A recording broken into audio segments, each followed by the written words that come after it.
Our story begins in a hidden temple, where Train is tasked with assassinating a high-ranking priest. Swift and efficient, he completes the mission without a hitch. His partner, Creed, who admires Train's lethal skills, hopes to become his ally. Upon returning, Train's boss praises his efficiency and assigns him a new mission. This time, Train must eliminate a corrupt official named Lib, who is set to become the city's governor. Meanwhile, a secret agent named Sven observes Lib, planning to catch him in the act. As events unfold, Train prepares for his mission, and Sven overhears the townspeople expressing their discontent with the new governor. The next day, during the inauguration, Sven uses his unique ability to see 5 minutes into the future. He witnesses a vision of Lib being assassinated. Attempting to prevent the incident, Sven follows Lib, only to find himself intercepted by Lib's guards. Amidst the chaos, Train completes his mission, shooting Lib and fleeing into the forest. Sven, however, manages to catch up, hoping to uncover Train's identity, but Creed arrives and swiftly takes out Lib's bodyguard, claiming vengeance on anyone who threatens Train. Later, Sven, now desperate for money, decides to pawn his watch. At the pawn shop, he hears about a dangerous organization marked by numbered tattoos, Kronos. The shopkeeper warns Sven that if he has encountered number 13, also known as the Black Cat, he should steer clear. At that moment, Train reflects on his past, haunted by old memories,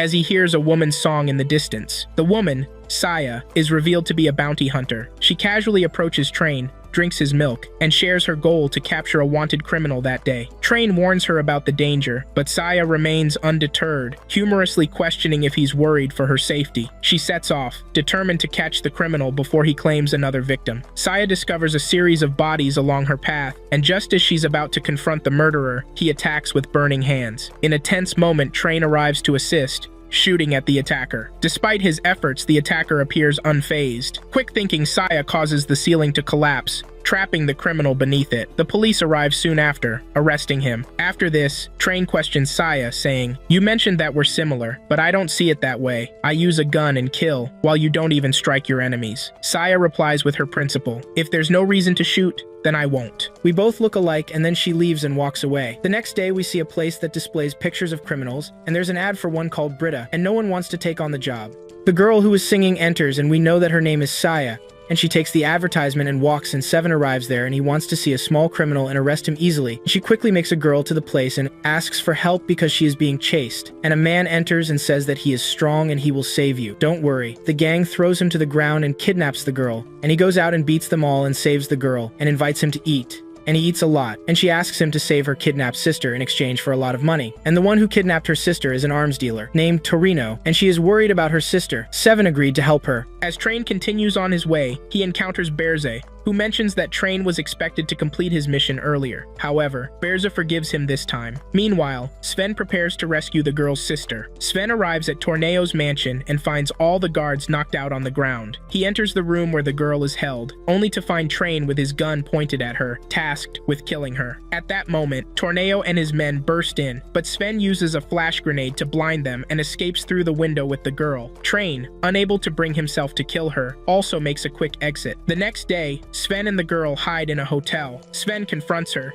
saying he knows the young girl isn't her sister, and reveals her real name, Rinslet. Surprised by his cleverness, Rinslet admits everything, including that the little girl, Eve, is a biological weapon still in development, which many factions are trying to capture. When Sven asks about her involvement, she explains that the army promised a reward for bringing back Eve, and she saw Sven as a gullible helper who could assist her. At the same time, Torneo punishes his guards and orders Eve to execute them. Torneo manipulates Eve, convincing her she's a demon who must obey his commands. However, Eve begins to question things and sneaks out of the mansion. When the guards try to stop her, she effortlessly overpowers them. Sven, reflecting on Rinslet's words, suddenly spots Eve and approaches her, trying to start a conversation. She tells him, "I am a demon," which makes him chuckle as he starts befriending her. But soon, Torneo's men come for her, and despite Sven's efforts, they take her back. Elsewhere, Train contemplates his next move when Creed appears, offering assistance and telling Train about Eve's special ability. She can transform her body cells into various forms, although she hasn't mastered this power. At the same time,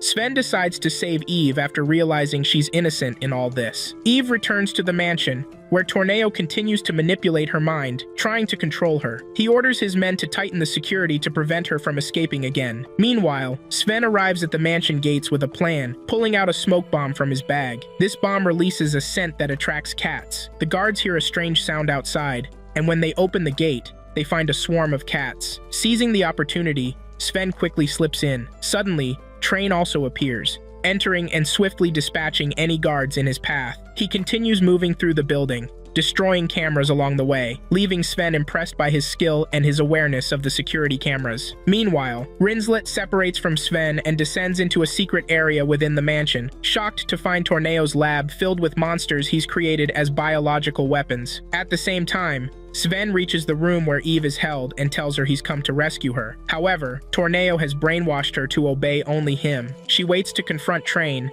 sensing his approach, and warns Sven of the surprise awaiting him. As Train enters through the window, he and Sven find themselves face to face with weapons drawn. Torneo attempts to assert control over Eve, reminding her she's a weapon, but Sven manages to calm her, helping her regain control of herself. They make a quick escape, but Torneo intercepts them at the door. One of Torneo's men uses a device to control Eve's body, forcing her to attack Train. Sven finds himself surrounded, but Rinslet appears just in time, allowing them to escape. Sven is alarmed to see Eve losing control, fearing Train might end up killing her. He rushes toward her and successfully removes the device from her body, though he gets injured in the process, saving Eve. At that moment, Torneo's lab catches fire, thanks to Rinslet's sabotage. Sven manages to take Eve and escape, but Train finds them. On the verge of attacking Eve, he recalls Saya's words about only shooting when necessary. He decides to spare her and leaves. Later, he reflects on a rooftop where Saya finds him smiling, sensing something good must have happened to him. From that day forward, Train changes, undertaking missions without killing. His former adversaries are surprised to see the Black Cat showing mercy. Meanwhile, Kronos sends an investigative team to confirm if Train has killed Eve, but they find no evidence. During this time, Sven, still recovering from his injuries, vows to protect Eve as she becomes a target for Kronos. Train spends more time with Saya, curious about her work as a bounty hunter. She explains it's her way of doing what she believes is right, prompting Train to question what the right path might be for him. While walking through the streets, he encounters a Kronos agent who informs him that his superiors want to see him. Train is told he was supposed to eliminate the biological weapon, but he failed. His boss gives him a final chance to fix his mistake, but Train boldly declares that he's no longer with them and will now follow his own conscience. His boss dismisses him as a mere domesticated cat, while Train walks away unfazed. Following this, Kronos assigns Cypheria to handle Eve and deal with Train as well. She enlists Berze to hunt down the biological weapon. Meanwhile, Creed decides to bring Train back,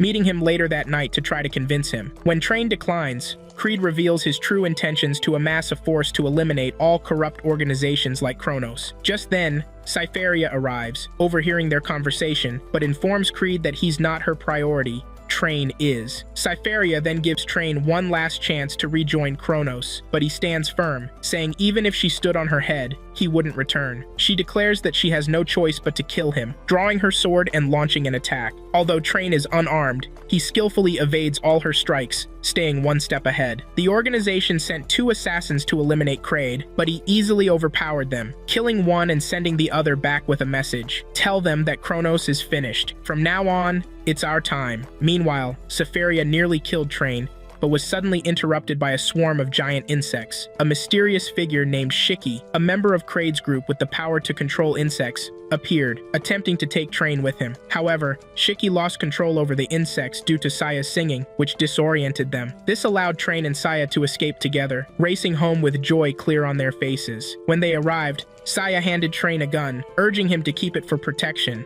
and invited him to a city festival the following day. As they enjoyed their time, Shiki approached their home to attack, but Kraid appeared, stopping him and saying they needed to get rid of Saya first, if they wanted Train to join them again. The next day, Train woke up to a message on his window, which shocked him. Realizing Saya was in danger, he rushed to her aid, finding her being attacked by Kraid. Although Saya managed to shoot Kraid in the leg to protect some children nearby, he turned back toward her in rage. Just then, Train arrived, furious upon seeing Kraid with bloodied hands near Saya, but sadly, he didn't reach her in time, and she died in his arms. Filled with anger, Train grabbed his gun, vowing to kill Kraid. Meanwhile, though Eve sensed a battle was unfolding nearby. Later, Train woke up to find Eve by his side, and Seven arrived, explaining that he'd been unconscious for a week. On the day of the festival, a massive explosion had occurred, and they had found Train unconscious, protecting 3 young children. Train anxiously asked about Saya, but Seven hadn't seen her. After thanking him for saving the children, Seven offered him breakfast. When Train asked about his gun, Eve, hesitant to return it, handed him a toy cat instead. Frustrated, Train threw it to the floor, annoyed that they were treating him like a child. After they left, Seven commented that Train seemed to be veering off his usual path. Eve, reading a story about mice tying a bell to a cat to track its movements, found herself intrigued by the idea. Meanwhile, the organization appointed a new assassin named Janos to find and eliminate Eve. Eve, having acquired a bell, tried to make Train wear it, explaining that it was for his safety. He dismissed her attempt, questioning if she thought he was a cat, before throwing the bell out the window and accusing her of trying to control him. Her feelings hurt. Eve left, wandering alone in distress, while Janos located Eve and attacked, binding her with his threads. Just as Eve struggled to free herself, Train appeared, wearing the bell, and used his gun to cut her loose. Together, they defeated Janos and returned home. The next day, they headed to a different location. While at the organization's headquarters, Sefaria discussed Kraid's plans and his group's activities, deciding to shift their focus to Kraid's group and leave Eve and Train alone for now. 6 months later, Train, now changed, joined Eve and Seven, traveling with them as friends. Meanwhile, Rinslet was working solo, attending a party where she managed to steal confidential documents within 5 minutes. On her way out, she encountered Janos, who recognized her from the Kronos case. He confirmed her skills and offered her a place in the organization, explaining that a new power led by Kraid was emerging, challenging Kronos. This group possessed unique abilities and was linked to unusual transformations occurring in ordinary people after encounters with 2 of Kraid's members and drinking a strange potion. Janos assigned Rinslet to uncover the identities of these people and the nature of the potion, providing her with photos of escaped criminals who had all undergone transformations, except for one who was still at large. Rinslet tracked down this last person, who was hiding on a remote farm. Meanwhile, Kraid's group also located him, while Train and his allies were searching for the same criminal to claim the reward. The group visits a restaurant and meets Rinslet, who reveals all she knows about the mysterious drink that grants strange powers to its users. When the waitress at the restaurant sees the photo of a suspect, she identifies him and gives them his location. Eager to act, Eve heads there alone, announcing her intent to arrest him. But the man, nervous, drinks the potion, gaining the ability to control plants. He attacks Eve, binding her, and is on the verge of killing her when Train arrives, freeing her just in time. The criminal then releases toxic gas, blinding Train temporarily. Focusing hard,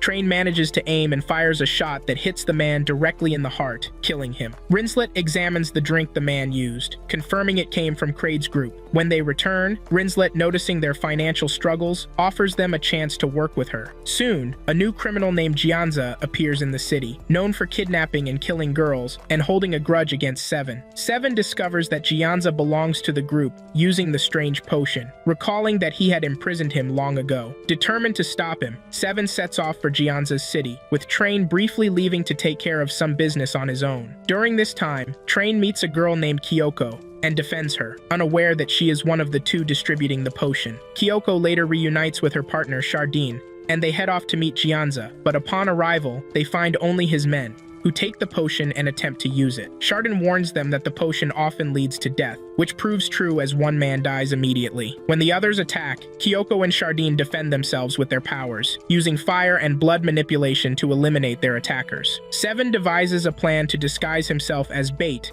to draw Gianza out. Train and Eve assist, with Seven, humorously noting that the disguise isn't as effective as he hoped. Meanwhile, Kyoko walks down the street, catching Gianza's attention. Train steps in to defend her, and together with Eve, they engage in battle with Gianza. Just as Seven arrives, hearing his name enrages Gianza, who strikes back fiercely, injuring everyone around. Train, noticing a wound on Jianza's knee, exploits this weakness by shooting him there, which drains his strength. With the potion's effects wearing off, Chardon refuses to provide Jianza with more, and Jianza's body succumbs, leading to his death. Chardon then introduces himself and Kyoko as part of a revolutionary group led by Kraid. Upon hearing Kraid's name, Train recalls his past with Saya and demands their location. Chardin tells him to come to Sansera City in 3 days if he wants to meet Kraid, then escapes. 3 days later, Train and the others arrive in Sanseras, where they learn the government is holding a significant meeting. Train searches the streets alone while Kraid and his aide, Aikidona, gather their men, preparing to make their presence known. Meanwhile, Janos monitors the situation from an aircraft until Kraid suddenly attacks and destroys it, signaling his men to launch an assault on the army. Darham, the sniper of Kraid's group, quickly takes down 3 tanks. Then Mero uses his gravity manipulation to toy with some soldiers, while Leon, wielding wind powers, suffocates 2 approaching officers. Kyoko and Chardon also attack the military, but Train intervenes, preventing further damage. At the same time, Aikidona infiltrates the government building, halting their meeting and using her power to manipulate the environment to open a portal. Kraid steps through, attacking the guards and instilling fear in everyone present. Train, outside, witnesses the destruction and realizes Kraid is behind it all. Train and Kraid finally face each other, but Kraid's men surround him. Train fires his gun at Kraid, who appears unhurt as his body heals itself instantly, revealing his new power. Mero then uses his gravity manipulation to immobilize Train's gun, while Shiki binds him with a giant insect, and Darum shoots at him. However, Seven intervenes, taking the hit intended for Train. Furious that his friend was hurt, Kraid orders a retreat, realizing his men have arrived and the fight must end. Train wants to pursue Kraid, but Seven stops him, warning that he would likely be killed. Rinslet later explains Seven's past with a friend named Lloyd, who sacrificed his life to protect him during a mission. This experience left Seven reluctant to let anyone risk their life for him. Understanding, Train apologizes, and the two make amends. At this point, Janos is at the headquarters of Kronos, resolute that he alone will handle Kraid's case. Meanwhile, Kraid and his group return to their hideout, but Durham is visibly frustrated because Kraid yelled at him for recklessly firing at Train. Despite his irritation, Kraid warns Durham that Train is powerful enough to destroy him in an instant. Elsewhere, Train and his team are in a cafe when they hear of someone in the city impersonating the Black Cat. Eve goes to investigate, encountering the imposter and warning him that others mistakenly target him, believing he's the real Black Cat. A gang surrounds them, intending to capture him, but Eve helps him fend them off. Afterward, he invites Eve for a meal, but suddenly, Durham arrives to confront Train, determined to uncover Kraid's interest in him. Just as Durham is about to shoot, the real Black Cat appears behind him, sparking a fierce battle. Train deftly dodges Durham's attacks and ends the confrontation with a single decisive shot, leaving Durham to realize the true difference in their power. The next day,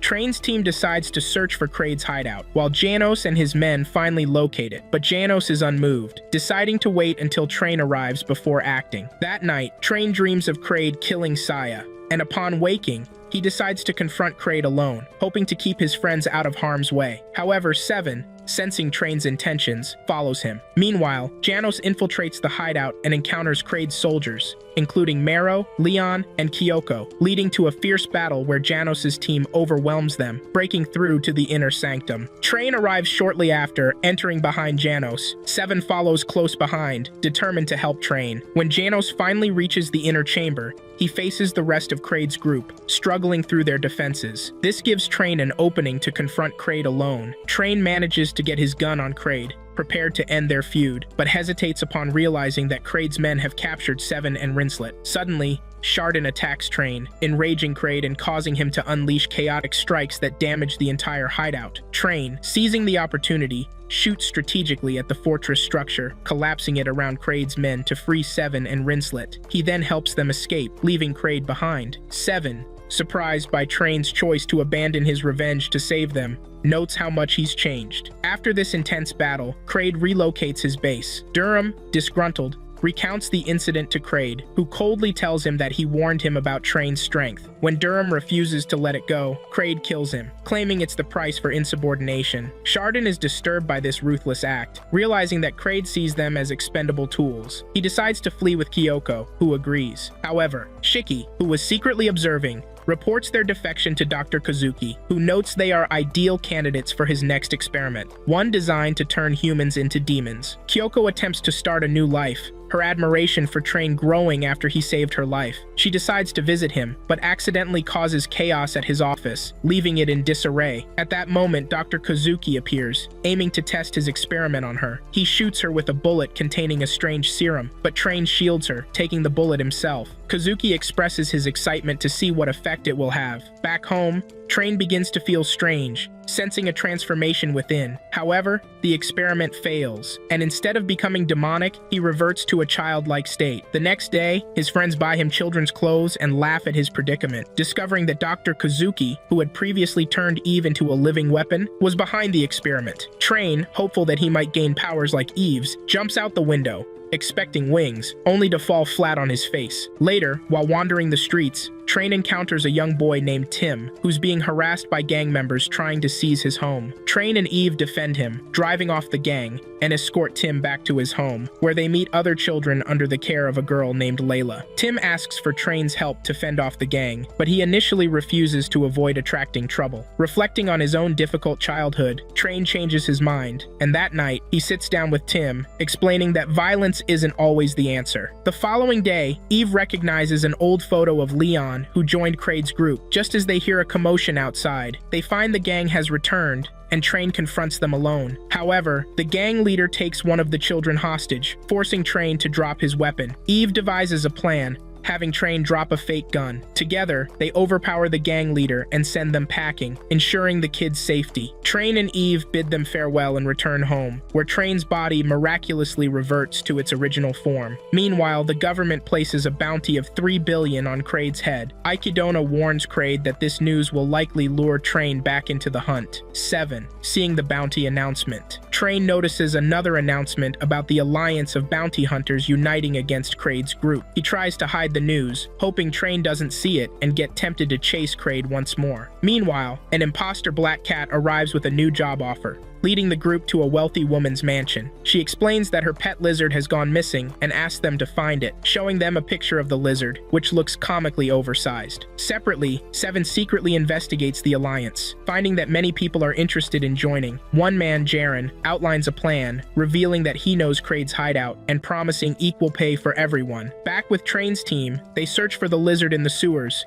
meeting a man named River, who joins them. Suddenly, they hear a strange noise, and when Train investigates, he bolts, leaving the others puzzled. They soon encounter the lizard, realizing it has grown massive since it disappeared. Elsewhere, Seven and the Alliance members debate leadership, only to be interrupted by the giant lizard emerging from below. They work together to capture it. Seven urges Train to leave quickly, so he doesn't learn of the Alliance's true intentions, but Jaren calls out to Train, inviting him to join their cause. Confused, Train listens as Jaren explains their plan. Later that night, Eve realizes Train is gone, and Seven suspects he went to find Kraid alone, trying to keep them out of danger. Train arrives at the train station, asking for the quickest route to the port, and learning that he must cross a mountain. As he heads up, thick fog surrounds him, and he spots someone resembling Saya, prompting him to chase after her. Eventually, he wakes up in a strange woman's home, who explains he was unconscious outside. She looks remarkably like Saya, which leaves Train captivated. He spends time with her, growing fond of her kindness, noticing even small similarities, like her love for milk. One day, he catches her singing with a beautiful voice, deepening his admiration. However, the next day, Train steps outside to find the house in ruins, signs of an attack all around. When he asks her what happened, she brushes it off, insisting she'll handle it herself. She grabs a weapon and heads out for revenge, but her efforts fall short. Train steps in, rescuing her from harm, and, back at her home, tells her she reminds him of someone dear to him, offering his help whenever she needs it. Then he departs and reunites with his group, who set off together to Kraid's hideout. At this time, the Kronos organization had intensified their training, determined to confront Kraid's group with all their strength. Meanwhile, the bounty hunters assembled, led by Jaren, who informed them that Kraid's hideout was on an island called Clarkin. Train sensed something odd and drew his gun, revealing his real identity as a member of Kronos, named Rin. It turned out that gathering the hunters was a Kronos ploy to gain their cooperation. The hunters, however, rejected the plan upon learning they would work with Kronos, scattering to go their separate ways. Elsewhere, Ikidona learned of Kronos' plans and reported to the doctor, who was preoccupied with an experiment on Kraid to enhance his power, vowing to eliminate Train before Kraid woke. Seven and Eve searched for someone to take them to the island, but every boat owner refused, fearing the dangers. Their search continued into the night without success, and then monsters appeared, attacking them. These creatures, it turned out, were creations of the doctor, sent to disrupt their journey. Meanwhile, the hunters regrouped, protecting the townspeople and defeating the monsters, though fires and destruction spread throughout the city. Surprised by the hunters' commitment to saving people, Rin approached them again the next day, convincing them that to prevent another disaster, they had to take down Kraid. This time, the hunters agreed, setting off together for Clarken Island. While on the boat, they encountered a new threat. Ikidona appeared, leaving a bomb before quickly escaping, resulting in the boat's explosion. At that moment, the rest of Kronos' forces, led by Severia, reached the island, sparking a fierce battle with Kraid's guards. Kraid's mind was entirely focused on whether Train had arrived, unable to think of anything else. On the island's shores, the survivors from the boat explosion regrouped, splitting into small groups as they entered the forest, facing relentless monster attacks. Eve came face to face with Leon, trying to remind him of the people they had met earlier, like Lily and Tim, but Leon denied knowing anyone by that name, asserting that Kraid was the only one who cared for him. Refusing to listen further, he attacked her. Eve tried to dodge his strikes, eventually falling into the water. There, she used her powers to transform into a fish, launching a surprise counterattack. The hunters faced immense difficulty against the enhanced monsters, which had been modified by the doctor to make them even stronger. Despite the enhancements, the Kronos forces managed to overpower them. Morrow, a gravity manipulator, took the lead in combat against David, while telling Severia to press forward. Initially, David's attacks had little effect on Morrow, who countered with powerful blows that overwhelmed him. Yet, David managed to seize Morrow and launched a fierce combined attack, asserting that only the strongest survive. Meanwhile, Eve gained the upper hand over Leon, leaving him frustrated as he realized his overconfidence in his strength was misplaced. As his desperation peaked, he unleashed his strongest attack, which Eve managed to deflect, ultimately defeating him. Disillusioned, Leon saw the guards fleeing, shocked as he had believed they were his allies. Eve pointed out that his true friends awaited him elsewhere. Train reunited with the others, only to encounter Britta, who sought revenge for being captured by Train in the past. Seven intervened, stepping forward and telling Train to move ahead while he handled the confrontation. At the same time, Severia managed to locate Kraid's hideout, setting the stage for a final showdown. Severia drew her sword and attacked, but Ikidona appeared unexpectedly, blocking her. Severia managed to bypass her and reach Kraid, striking him from behind. To her shock, he was completely unfazed, revealing his new powers as he counterattacked. Though she struggled to evade his attacks, she grew exhausted. Kraid approached from behind, striking her down. Just as he was about to finish her, Train appeared, stopping him. A fierce battle erupted between Train and Kraid, with both displaying impressive strength. Each fighter deflected and dodged the other's blows until Train finally managed to knock Kraid to the ground. However, Kraid rose unscathed. Severia threw Train a bullet infused with special power, telling him it was the only way to end Kraid. Yet, Train hesitated, unwilling to kill him. Kraid's strength suddenly diminished, and his body faltered, unable to withstand the strain. Eve approached him, offering help, and soon after, they allowed Ikidona to take him away. Not long after, Mason, the leader of Kronos, arrived on the island, allied with the remaining members of Kraid's group. He declared to Severia that this marked the end, revealing that Kronos was officially disbanded, and that he had formed a new group with Kraid's former allies, now with different goals. Severia accused him of betrayal, but he walked away, leaving her to deal with her anger. Meanwhile, Train and the hunters gathered in the city's restaurant, celebrating their victory. Afterward, Seven had a conversation with Eve, urging her to think about her future. He pressured her to consider attending school and living a normal life. Frustrated, she left, sitting alone by the sea, recalling sweet memories with him. Suddenly, the doctor appeared behind her, wielding a device that allowed him to control her, taking her with him. Elsewhere, the remaining Kronos members who survived decided to seek revenge against Mason for his betrayal. Rinslet had been researching the doctor's experiments, particularly the methods he used to create beings like Eve. She stumbled upon a shocking discovery, someone who looked exactly like Eve. Meanwhile, back at the restaurant, time passed, and Eve didn't return. Concerned, her friends went searching and encountered someone at the harbor who mentioned seeing her last with a man resembling a doctor. Following this lead, Seven found her in an abandoned warehouse. Calling out to her, he approached, but was suddenly attacked. Train intervened, rescuing him just as Mason appeared, revealing his plans to harness Eve's power for his new project. Mason commanded Eve to attack, and under his control, she caused the ceiling to collapse on them. Despite his injuries, Seven tried to reach her, but was stopped, falling to the ground. Mason then took Eve to a massive machine he called Eden, announcing that it would be her new partner. The doctor placed her inside the device, starting an experiment to exploit her powers, aiming to create a powerful creature called Eden that would control humanity. As Seven regained consciousness, injured but determined, he prepared to go after her, but Train stopped him, reminding him of his earlier advice not to face things alone. Train assured Seven that he would handle it and urged him to stay put, heading off to confront the situation himself. The next day, Seven spotted Rinslet entering the restaurant with a girl named Tiargo, who looked remarkably like Eve. It was revealed that Eve was actually a clone created from Tiargo's research, which the doctor had stolen. Meanwhile, Eve, inside the device, felt like she was trapped in a beautiful dream, unaware that she was on the verge of unleashing destruction upon the people. Back at the restaurant, Tiargo explained that if the doctor succeeded in his experiment, he would be able to control the world, and they had to stop him. Meanwhile, Train reached out to the remaining members of Kronos, asking for their help, and then contacted the allies who had assisted them before for a rescue mission. Unfortunately, the doctor had completed the first stage of his experiment, and the creature had started taking control over people in the city. The government became aware of the situation and sent in air forces to attack the mysterious creature, but it proved too powerful. In her dream state, Eve sensed a threat and began attacking the planes automatically,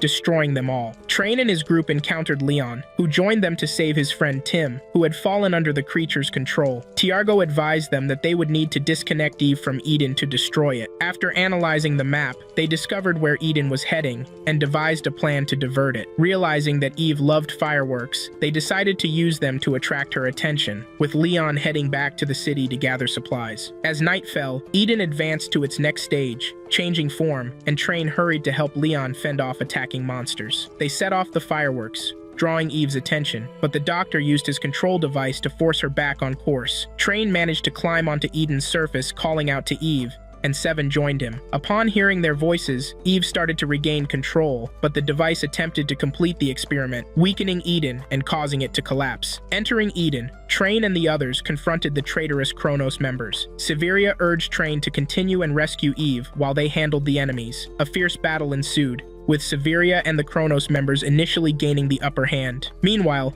Tiargo managed to hack into the system, appearing on a screen to guide Train, revealing that Eve was on the second floor. As Train reached for Eve, Mason tried to stop him, but Kraid appeared, offering to handle Mason, allowing Train to proceed. However, illusions of past traumas haunted Train, but the voices of his friends grounded him, reminding him of the person he'd become, a man who cared for others beyond himself. Focused once again, he used his gun to free Eve, causing Eden to collapse. In the end, Eve and Seven were safe, traveling by car with everything seemingly resolved. Train bid them farewell, stating his desire to experience true freedom. It was hinted that he had gone back to live with the girl he had met in the mountains. And with that, our story comes to an end.